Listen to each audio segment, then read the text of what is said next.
sabemos de sus inquietudes. Lo que voy a hacer es aprovechar un poco, robarle algo de protagonismo y hablaros de mí. Realmente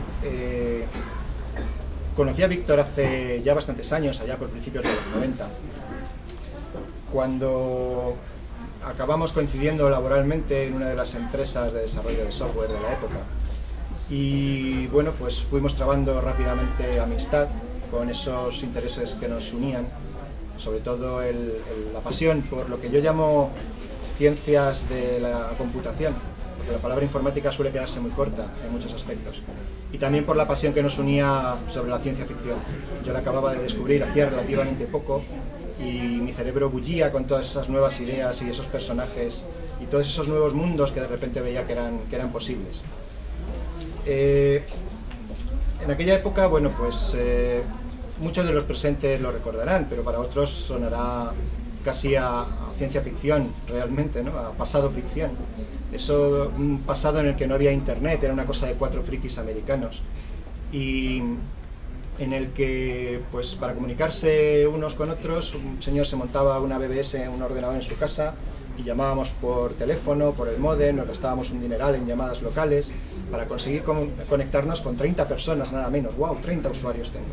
Es un mundo que hoy realmente pues prácticamente ha desaparecido. Y era un mundo en el que no nos planteábamos muchas cosas, no nos planteábamos qué era la seguridad, no nos planteábamos qué era la privacidad o la libertad, porque eran cosas que dábamos por supuestas. Era un tiempo en el que, bueno, pues las cosas iban bien, el comunismo había caído hacía poco y ya no quedaba nada en el camino de las democracias y de las libertades, ¿no? Habría algún bache aquí y allá, algún problema, pero no había nada que se pudiera ya oponer a ese fin y a esa sociedad alegre, libre y próspera que todos pensábamos que estábamos a punto de conseguir. Qué inocencia, ¿verdad? Y qué falta de visión en algunos aspectos. En aquella época yo adoraba la ciencia ficción de lo que podíamos llamar la Edad de Oro. Los clásicos como Asimov, Heinlein, todas aquellas obras de la Fundación, todas esas obras que ponían el foco en la ciencia de la ficción, ¿no? La ciencia que nos iba a llevar a un futuro próspero, donde los robots trabajarían dejándonos a nosotros libres para dedicarnos a cosas más importantes como alcanzar las estrellas o resolver los problemas que las máquinas no pudiesen. Por supuesto había dificultades en todos esos futuros, afortunadamente, porque si no, no habría forma de escribir esas novelas y esas historias. Pero por lo general, aparte de algún alienígena malvado, algún error de software, por lo general el futuro era brillante, era algo que podíamos esperar con una cierta tranquilidad porque todo iba a ir bien. Realmente, pues aquello no era más que una forma de ver el mundo, tal y como creíamos que era entonces. Veíamos un mundo en el que los gobiernos democráticos estaban controlados por el pueblo y que por supuesto ya no dañaban a la gente, sino que no permitían que se la dañase y utilizaban la ley contra todos aquellos que intentasen hacerlo. Una visión que me temo que esos mismos autores a los que yo estaba leyendo ávidamente en aquella época ya habían dejado atrás, hacía 20 años. Incluso Víctor había dejado ya en esa época de pensar en esos parámetros. Sabía que algunas de esas cosas tan brillantes y evidentes pues no lo eran tanto, que de hecho se podían convertir en algo oscuro y bastante sibilino si uno disponía del tiempo y el dinero y los recursos suficientes para ello. A mí, tengo que confesarlo ahora aquí delante de todos, me costaba mucho creerte en aquella época, de hecho no te creía en absoluto. Estas cosas... Lo usual, nadie nos cree. Y bueno, pues permitidme decir en mi descargo que yo por aquel entonces era joven y estúpido. No espero haber mejorado en alguno de los aspectos. Y no contaba con el bagaje con el que Víctor ya contaba. Y espero que nadie me asocie con el personaje de Sheldon Cooper, no sé si conocen la serie Big Bang, pero voy a violar las cláusulas 1 y 5 de los acuerdos de confidencialidad de nuestro contrato de amigos para revelar un poco algunas de las pinceladas de ese Víctor en el Brasil, llamémoslo salvaje, de principios de los 70 y los 80. Un mundo que él había conocido bien, había vivido allí, su juventud, sus estudios, sus primeros empleos. y una de las épocas más duras en todos los aspectos. Un mundo en el que había un gobierno muy legítimo, como todos, legítimos y democráticos y maravillosos, en el que las mafias campaban a sus anchas, en el que las grandes empresas literalmente exterminaban a todo aquel que se opusiese a sus intereses, tanto en la favela como en la selva, donde cuando se cogía el libro de la ciencia, entre comillas, para resolver los problemas que se generaban, las soluciones eran mucho peores. Todavía no existía la palabra corralito y se vivió algo muy similar. Se vivieron hiperinflaciones del 150% diario. No tenemos ni idea de lo que eso es. Eso es muy duro. Hay que vivirlo para saberlo. Efectivamente. Y donde ni siquiera ese estado tan legítimo y tan maravilloso te garantizaba tu propia supervivencia, más allá de unos pocos minutos. Así que, bueno, pues no voy a dar detalles, muchos de los presentes los conocemos, no sé si sería correcto, pero estoy seguro de que Víctor nos puede dar durante horas, nos puede contar historias espeluznantes vividas en primera persona sobre aquella época y ese mundo que él veía también, un mundo en el que no es la teoría sino la realidad lo que determina su grado de brillo. Así que si alguno consigue vencer la natural discreción y timidez de Víctor, cosa a la que ayudan un café, una caña o una caipiriña, dependiendo de la hora del día, pues realmente son historias en las que se ve venir ese mundo no tan brillante, más oscuro, pero mucho más real, que luego vamos a ver se ha ido plasmando después en la posterior obra de Víctor. Aquí seguíamos en aquella época mirando embobados a la fachada de cartón piedra de este sistema tan bonito que teníamos, y Víctor ya sabía ver perfectamente la estructura que en realidad había detrás. Ya se le empezaba a vislumbrar esa cualidad tan necesaria que afortunadamente ha florecido después, ¿no? La de un autor de ciencia ficción que es capaz de coger la realidad, verla de otro ángulo y extrapolarla, no necesariamente de una forma lineal, sino con sus formas no lineales, para llegar a un nuevo mundo, a un universo que es, haciendo un poco uso de la famosa frase de la guía del autoestopista galáctico, que es casi, aunque no del todo, enteramente irreconocible, ¿no? Pero en el que hay muchos personajes, muchas situaciones, muchas actitudes que son, por desgracia, perfectamente reconocibles. Con el correr de los años, pues nuestras carreras profesionales siguieron caminos divergentes.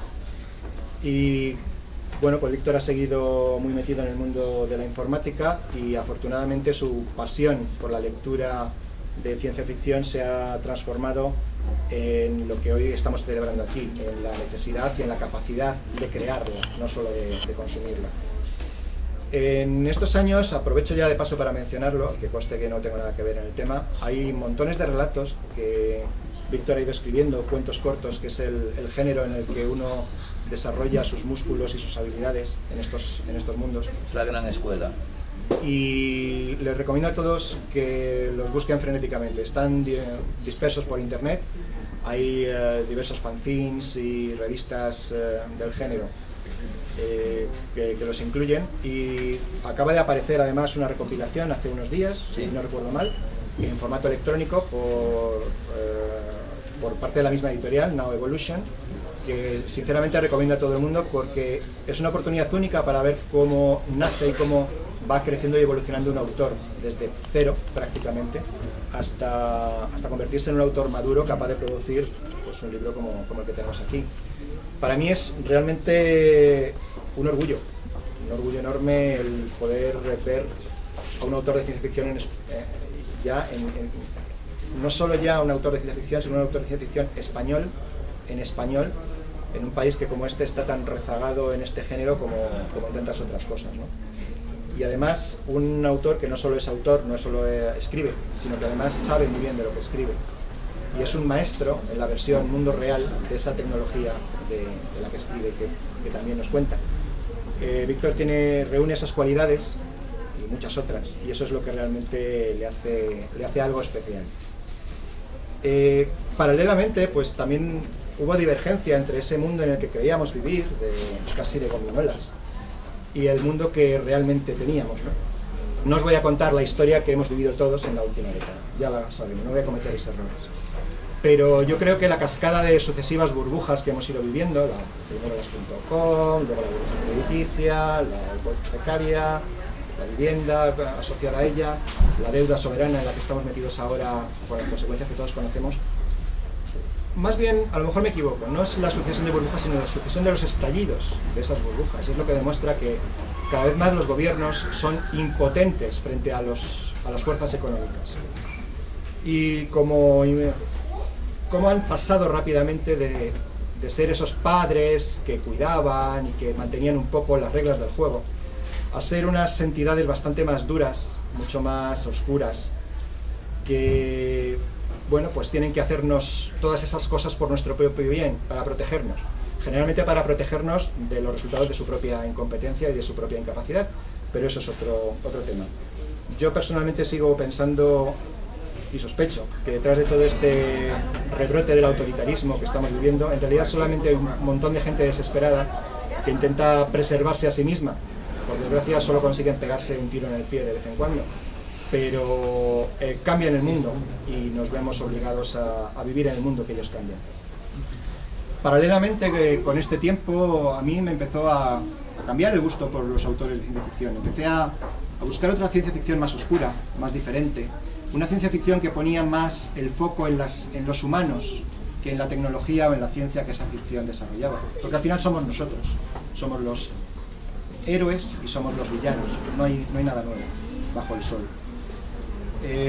Bueno, pues empecé a descubrir ciencia ficción en la que había civilizaciones en las que, sin ruborizarse, convivían naves interestelares con poblaciones que vivían en cajas de cartón, inteligencias artificiales capaces de hacer cálculos asombrosos que alimentaban a gente que prácticamente tenía que luchar para sobrevivir cada día.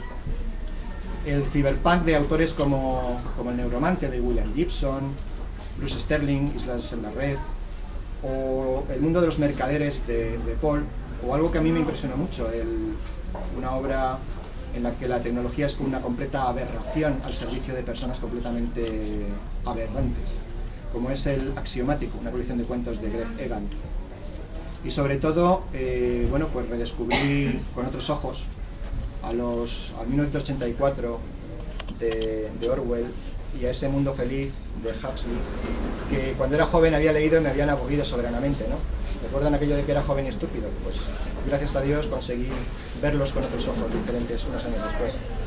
Al fin y al cabo lo que hacen es describir ese mundo oscuro en el que somos nosotros los que llevamos las riendas, no es esa civilización externa, no es esa ciencia, no es esa catástrofe, en realidad somos nosotros. Al fin y al cabo acabé descubriendo que todo esto ya ha ocurrido, que todo esto desgraciadamente volverá a ocurrir. Así que una vez más me encontré llegando a un punto en el que Víctor ya había estado mucho tiempo antes. De hecho, hace un rato comentábamos, antes de entrar aquí, que si tarda un par de años más en publicar la novela, a lo mejor habría tenido que publicarla en la sección de historia, no la de ciencia ficción, porque bueno, no voy a privarles del placer de ir descubriendo y de desentrañar toda esta novela, así que espero no revelar demasiado, pero lo que no puedo resistir la tentación es de revelarles que ese mundo que describe Víctor es un mundo que se parece mucho al mundo al que nos dirigimos. Es un mundo un mundo oscuro, una sociedad asfixiante en la que se ha dejado de hacer lo correcto para hacer solamente lo rentable, donde las corporaciones pueden seguirnos, rastrearnos, analizarnos milimétricamente bajo un microscopio 24 horas al día y decidir que pueden desconectarnos si nos alejamos de esos parámetros de rentabilidad o nos atrevemos a protestar. Y cuando hablo de desconectarnos me refiero a desconectarnos de las redes, algo que está de actualidad, pero también desconectarnos de nuestros medios de subsistencia, de nuestro empleo y en última instancia desconectarnos de la propia vida. Es algo que por supuesto no se hace para su beneficio, sino siempre por nuestro propio bien. En definitiva, un mundo al que nos dirigimos donde ser libre va a implicar cada vez más jugarse el tipo y en determinados momentos jugarse la vida. Un mundo que es todavía más espeluznante desde el momento en el que lo encontramos muy reconocible, ¿no? Donde esos héroes cibernéticos no se llaman Chase, ni se llaman Minsky, se llaman Darío, se llaman Cassandra, y se mueven por sitios que todos conocemos y que podemos reconocer. Es un mundo que no está en un futuro lejano, es un mundo que está aquí y que está mucho más cerca de lo que creemos. Así que, pues bueno, dejando de divagar y aprovechando para dar las gracias a Víctor por haber escrito esta obra, que creo que vamos a leer con unos ojos diferentes en los tiempos en los que vivimos. Esta obra nace adecuadamente a los tiempos. Devuelvo la palabra a Víctor, que sabe mejor